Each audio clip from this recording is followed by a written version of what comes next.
Hello guys, ඉතින් මම ඔයගලන්ට අලුත් වීඩියෝ එකක් අරන් ආවා Python functions and fast API. ඉතින් මෙතනදී මම කතා කරන්නේ Python function එකක් කොහොමද building block එකක් නැත්නම් මූලික අඩිතාලමක් වෙන්නේ real world API එකක් හදන්න. ඉතින් මෙතනදී ඊට අමතරව middleware එකක් කඩි rate limiting වගේ දේවල් fast API එක use කරන්නේ කොහොමද කියලා මම මේ වීඩියෝ එකේදී කතා කරන්න බලාපොරොත්තු වෙනවා. What are functions in Python? ඉතින් functions කියන්නේ මොකක්ද? ඇත්තටම functions කියන්නේ reusable code block එකක්. ඉතින් මොකක් හරි task එකක් අපිට perform කරන්න ඕන නම් මේ විදිහට අපි function එකක් ලියා ගන්න පුළුවන්. ඉතින් මෙතනදී මම simple example එකක function එකක් ලියලා තියෙනවා. අපි ඒක practically බලමු කොහොමද වෙන්නේ කියලා. right. මම මෙතනදී function එකක් ලියා ගන්න read කියලා. මෙතනදී මම name කියලා parameter එකක් pass කරගන්නවා. මෙතනදී අපිට මේ විදිහට print ඕනේ අපිට මෙතන return එකක් දාගන්නවා. print use කරන්න පුළුවන් ඒ ප්‍රශ්නයක් නැහැ. මේ විදිහට අපිට return කරගන්න පුළුවන්. මෙන්න මේ මට මේක simply පෙන්වන්න ඕන නිසා මම මෙතන return කියලා දාගත්තේ. මෙතන කොහොමද මේ f string එකක් use කරලා තියෙනවා නැත්නම් format string එකක්. මොකද මෙතන අපි pass කරන parameter එක මෙන්න මේ string එක ඇතුලේ use කරන්න ඕන නිසා normal string එක නෙමෙයි මේක format string එකක් විදිහට අපිට මෙතන f දාගෙන ඒක හරි ලේසියෙන්ම හදාගන්න පුළුවන්. කොහොමද අපි මේක මෙහෙම මේ විදිහට මේ function එක අපිට use කරන්න පුළුවන්. print දාලා ඔන්න මගේ නම දාන්න පුළුවන්. මගේ නම දාන්නත් hello yes කියලා එනවා. right.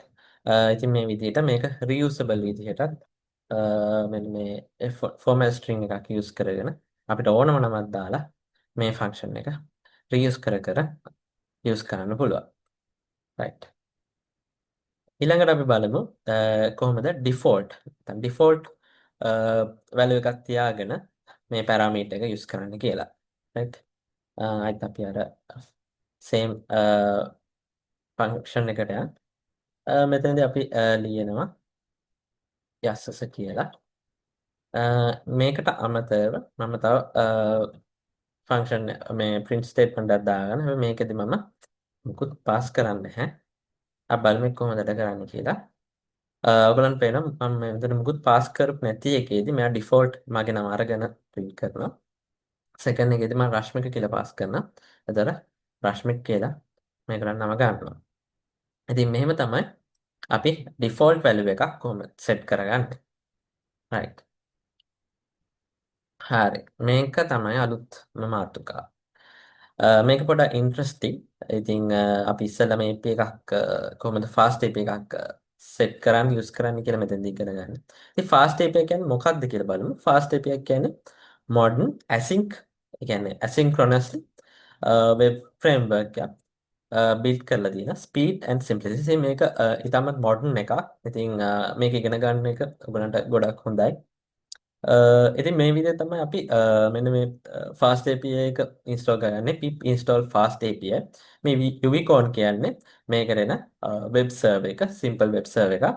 ඉතින් මේ command එක ඔයගලන්ට prompt මෙතන cmd මෙතන use කරලා ඔයගලන්ට මෙතන enter කරලා පාවිච්චි කරන්න පුළුවන්. මම නිකන් enter කරන හැටි ඔයගලන්ට කියලා දෙන්නම්. මෙතන command line එක කරා මේ කරගමු. pip install fast API plus space තිබ්බා UE code. right. මේ විදිහට ඔයගලන්ට fast API එකයි UE code server එක install කරගන්න. මේක මම already install කරලා තියෙන්නේ. ඒක නිසා මේ requirement ගොඩක් satisfied කියලා එනවා. right. ඉතින් අපි ඊළඟ slide එකට යමු. හරි. මෙතන තියෙන්නේ ඔයගලන්ගේ මුල්ම API එක හදාගන්නේ කොහොමද කියලා. ඉතින් අපි මෙතනදී කරන්නේ import කරන UVCon web server එක. ඊට පස්සේ මෙතන දාන්න පුළුවන් අපිට fast API එක import කරන එක. ඊට පස්සේ මේ fast API කියන application එක object එකක් විදිහට හදාගෙන ඒක declarate එකක් through අපි function එක invoke කරන එකක් තමයි තියෙන්නේ. ඉතින් මෙතන මේ if name making කියන්නේ තව මේ මේ මේන් ෆන්ක්ෂන් මේ ෆයිල් එක මේන් .py එක ලියන්නේ. ඉතින් ඒක අපි ඩිරෙක්ට් රන් කරොත් මෙන්න මේ යුවිකෝන් සර්වර් එක අප් වෙන්න කියන එක තමයි මේ ලියලා තියෙන්නේ. ඉතින් අපි මේක එක්සැම්පල් එකක් එක්ක බලමු. ඉස්සෙල්ලාම අපි අපේ යුවිකෝන් වෙබ් සර්වර් එක ඉම්පෝර්ට් කරගන්නවා. ඊට පස්සේ අපි ඉම්පෝර්ට් කරගන්නවා fast API එක in from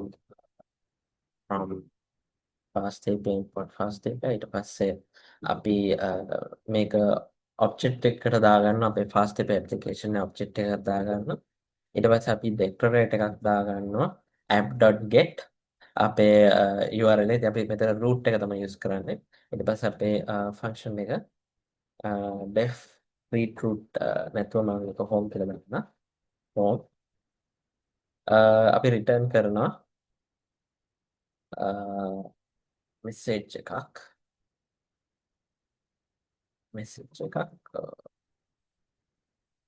hello world key value tag එකක්. ඉතින් ඒක මෙහෙම මම key එක message value එක hello world කියලා ගත්තා. ඊට පස්සේ මම මෙතනදී if මෙන්න මේකෙන් කියන්නේ අපි මේ main file එක run කරොත් directly මොකක්ද දෙන්න මේ රන් වෙනවා කියලා. ඉතින් අපි ඇත්තටම අපිට අප් කරන්න ඕනේ මේ යුවිකෝන් එක මෙන්න මේ පෝට් එකේ. මේ පෝට් එකත් ඩිෆයින් කරගමු. 1000 පෝට් එක. හොස්ට් එකේ මෙන්න මේ පෝට් එකේ අපි රන් කරන්න කියලා කියනවා. හරි. අපි මේක රන් කරලා බලමු.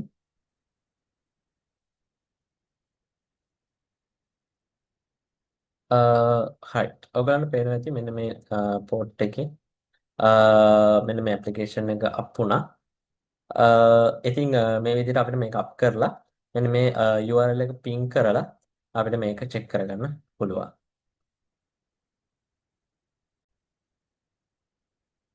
රයිට්. ඉතින් මම හිතනවා ඔයගොල්ලන් පෝස්ට්මන් දන්නවා ඇති කියලා. පෝස්ට්මන් කියන්නේ මේ URL පින් කරලා අපිට නිකන් ටෙස්ටිං වලට අපිට back end API ටෙස්ටිං වලට යූස් කරන්න පුළුවන් එකක්. ඉතින් මේක normal developers හැමෝම වගේ දන්නවා. ඉතින් මම මේකෙන් අර URL එක පින් කරලා බලමු මොකක්ද වෙන්නේ කියලා. right. ඉතින් අපිට එනවා සක්සස් මෙසේජ් එකක්. මෙසේජ් එක කී එක හැටියට මෙසේජ් වැලියු එක හැටියට hello world කියලා. ඉතින් හරි අපි සක්සස්ෆුලි ඉතින් මෙතන 200 ඩෝකී කියලා එනවා. ඉතින් සක්සස්ෆුලි අපි මේක ඉම්ප්ලිමන්ට් කරගත්තා. right. අපි ඊළඟ ස්ලයිඩ් එක බලමු මොකක්ද තියෙන්නේ කියලා. හරි ඊළඟට තියෙන්නේ කොහොමද මේ root URL එකට අමතරව dynamic URL එකක් දාලා path parameter එකක් අපිට එතන පාස් කරගන්න කියලා. ඉතින් මේක ගොඩක් සිම්පල්. අපි ආයෙත් අර එක්සැම්පල් එක ගමු. මම මෙතන hello කියලා දාගන්නවා. ඊට අමතරව මම මෙතනට name කියලා පාස් කරගන්නවා. ඒ අතර මම මේ සර්වර් පොඩ්ඩක් ස්ටොප් කරන්න. මම වෙන මෙතන මම hello කියලා දාලා දැන් name එක පාස් කරා. මෙතනට ඒක parameter එකක් විදිහට පාස් කරගන්නවා string එකක්. මේක ආයෙත් මම f string එකක් කරලා world එක අයින් කරලා මේ විදිහට name එක පාස් කරනවා. right. මෙතනදී අපි ගොඩක් මෙන්න මේ reload through කියන එක අපිට පාවිච්චි කරන්න පුළුවන්. එතකොට මේ server එක stop කරගෙන ඉන්න ඕනේ auto reload වෙනවා. ඉතින් අපි බලමු මේක වැඩ කරනවද කියලා. මෙතනදී පොඩි වෙනසක් කරන්න වෙනවා අපිට. මෙන්න මේ app කියන එක මෙහෙම ඇවිල්ලා මේ කොහෙද තියෙන්නේ කියලා කියන්න.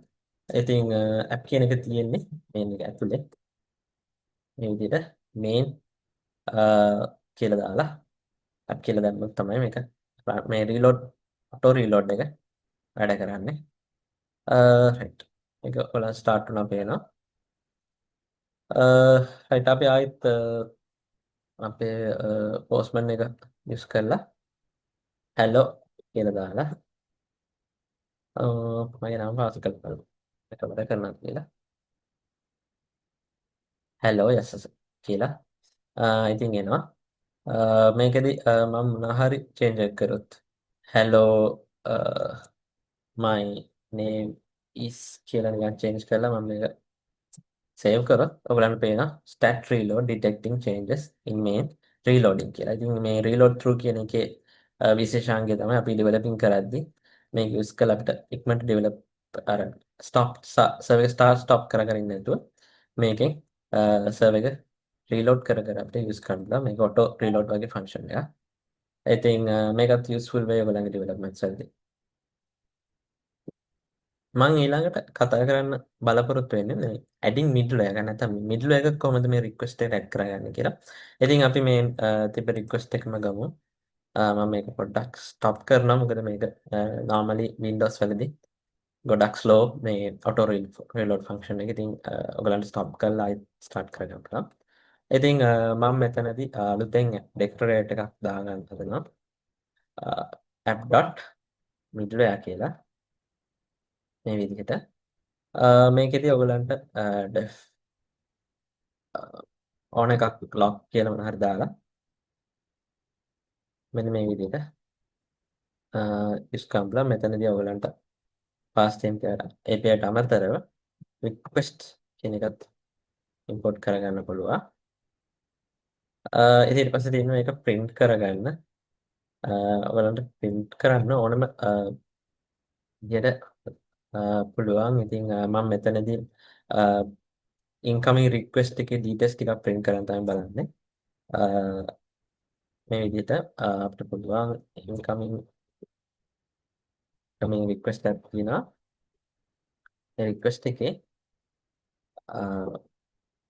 request URL හරි slash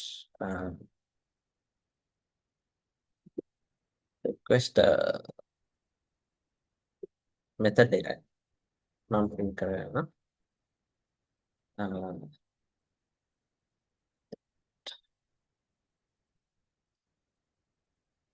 method එක මම මේ විදිහට print කරගත්තා income request එකේ. ඊට පස්සේ අපිට පුළුවන් response එක all කරලා රිටර්න් කරන්න මේ රෙස්පොන්ස් එක. ඉතින් මේකෙදි කරන්නේ මේ එන රික්වෙස්ට් එකේ සියලු ඔබ්ජෙක්ට් එක අපි ඒ විදිහටම කෝල් කරලා අපි ඒක ආයෙත් රිටර්න් කරනවා. ඔබ්ජෙක්ට් එකේ මුකුත් චේන්ජස් මුත් කරන්නේ නැතුව. මෙතෙන්දී අපි කරන්නේ අපි එන රික්වෙස්ට් එකේ URL එකයි රික්වෙස්ට් මෙතඩ් එකයි අපි බලන එක. අපි මේක රන් කරලා බලමු. මොකද වෙන්නේ කියලා. right අන්න ස්ටාර්ට් වුණා. අපි ආයෙත් පෝස්ට්මන් අරන් යමු. අපි මේකම ආයෙත් පින් කරලා බලමු මොකද වෙන්නේ කියලා. ආයෙත් මට hello my name is යසස් කියලා ආවා. ඊට අමතරව මට එනවා incoming request.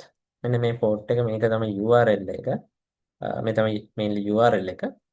dash get මොකද්ද මගේ request method එක.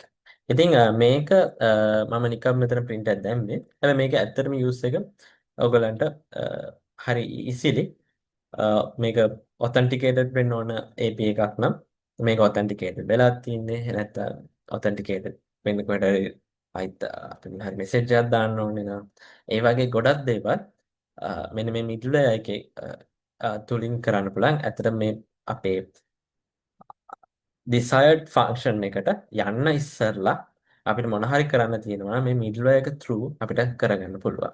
ඉතින් මේක මාර විදියට useful. mainly මේක ගොඩක් authentication වගේ දේවල්ට use කරනවා. තව logs වලට වගේ use කරන්නත් පුළුවන්. ඉතින් මේක මම හිතුවා ඔයගලන්ට ගොඩක් useful වෙයි කියලා. ඒකයි මම මේක අරන් ආවේ. අපි ඊළඟට යමු ඊළඟ topic එකට site එකේ තියෙන. මේ මොකද්ද මේ rate limiting කියන්නේ? rate limiting කියන්නේ අපේ endpoint එකට denial of service ඒ කියන්නේ DOS attacks එක දිගට ආවොත් අපි ඒක කොහොමද prevent වෙන්නේ කියලා තියෙන method එකක්. ඉතින් මේකදී අපි slow API කියන package එක install කරගන්න ඕනේ. use කරන්න අපි මේක බලමු අපේ example එකක් එක්ක. right. මෙතනදී අපි ඉස්සෙල්ලම ඔයගලන් කරගන්න ඕනේ අපි මේ slow API කියන package එක install කරගන්න එක. pip install slow API මම මේක already install කරලා තියෙන නිසා මට මේක recommend already satisfied කියලා එනවා. ඔයගලන්ට එහෙම එන එකක් නැහැ. ඔයගලන්ගේ installation එක එයයි. right. ඊට පස්සේ අපිට මෙතනදී කරන්න තියෙන්නේ අපි limiter එකක් කියලා option එකක් හදාගන්න ඕනේ. මෙන්න මේ limiter කියන main class එකෙන් slow API එකේ. ඉතින් මේක automatically ඔයගලන් පේන ඇති import වෙලා තියෙනවා. ඊට පස්සේ අපිට පුළුවන් මේ key function කියලා එකක් තියෙනවා. ඒකෙන් get remote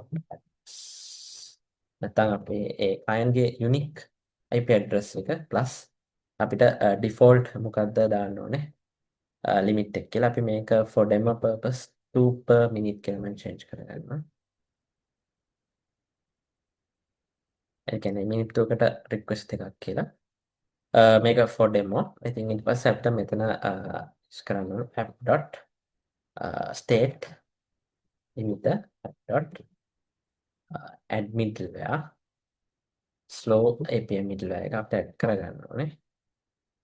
right. ඊට පස්සේ මම මේක කරනවා මේක needed නිසා දැන්.